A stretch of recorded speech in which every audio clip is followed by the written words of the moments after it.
Wow, wow, wow, belajar jadi seru. Kok bisa?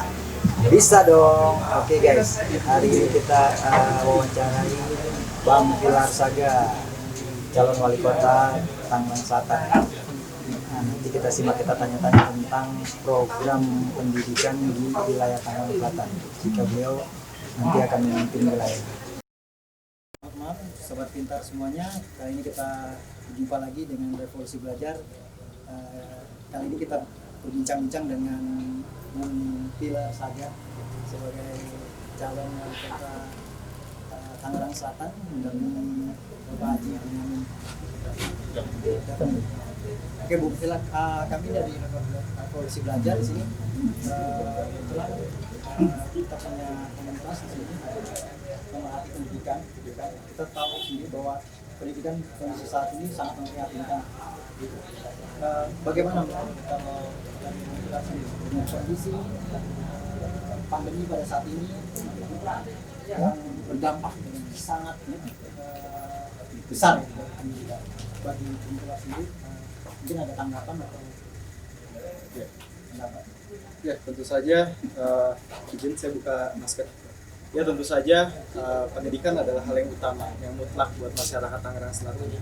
Karena sejatinya bahwa Tangerang Selatan pada saat kondisi sekarang aja kita memiliki indeks pembangunan manusia tertinggi di Indonesia. Artinya di tingkat pendidikan, tingkat kesehatan, laju pertumbuhan ekonomi, Tangerang Selatan memiliki potensi yang sangat luar biasa. IPM kita lebih tinggi daripada Provinsi DKI Jakarta secara keseluruhan. Tentu saja bahwa basis pendidikan ini adalah suatu hal yang mutlak ke depannya.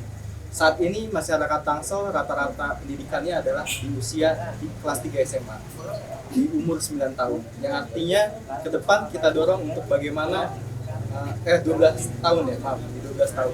Bagaimana ke depannya adalah rata-rata pendidikan kita adalah di angka D3 atau S1. Itu mungkin 3 tahun 5 tahun ke depan. Ya tentu saja infrastruktur dasar pendidikan kita harus kita siapkan. Bukan hanya jumlah ruang kelasnya saja yang banyak, tapi peningkatan mutu dari gurunya, mutu laboratorium komputernya, laboratorium fisikanya, biologinya, lalu mutu ruang kelasnya, dan bagaimana ke depan kita ciptakan fasilitas pendidikan yang mudah dijangkau oleh masyarakat. Bukan hanya ada jumlahnya, tapi mudah dijangkau. Apalagi sekarang masuknya kepada dunia digital seperti ini ya. Pastinya kan kita belum semua nih terjangkau oleh masyarakat kita gitu kan. Nah ini yang perlu kita pikirkan bersama-sama sehingga ini menjadi tolak ukur kita. Kalau menurut Bung Pilar sendiri sih, gimana sih standar pendidikan di kita sendiri khususnya di Tangerang Selatan ini? Ya tentu saja standar pendidikan di Tangerang Selatan itu pada saat ini kondisi yang sudah dibangun oleh pemerintah daerah tentu saja sudah sangat baik. Dibandingkan mungkin dengan kabupaten kota tetangga kita sudah berada posisi yang cukup sangat baik.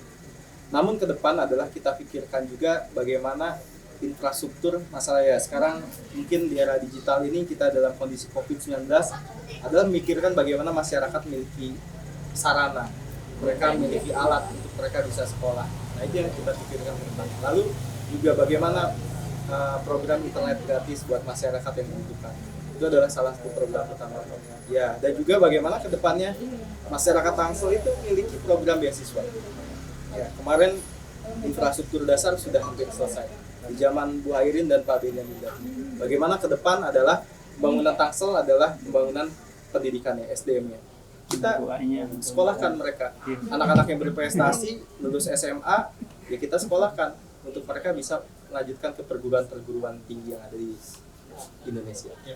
Betul ya, karena memang pendidikan ini kan dasar sekali ya, karena ketika Jepang hancur pada Perang Dunia Kedua pada saat itu bukan yang dicari adalah pasukannya, tapi para pendidik sebenarnya. Karena ini akan menciptakan generasi-generasi penerus.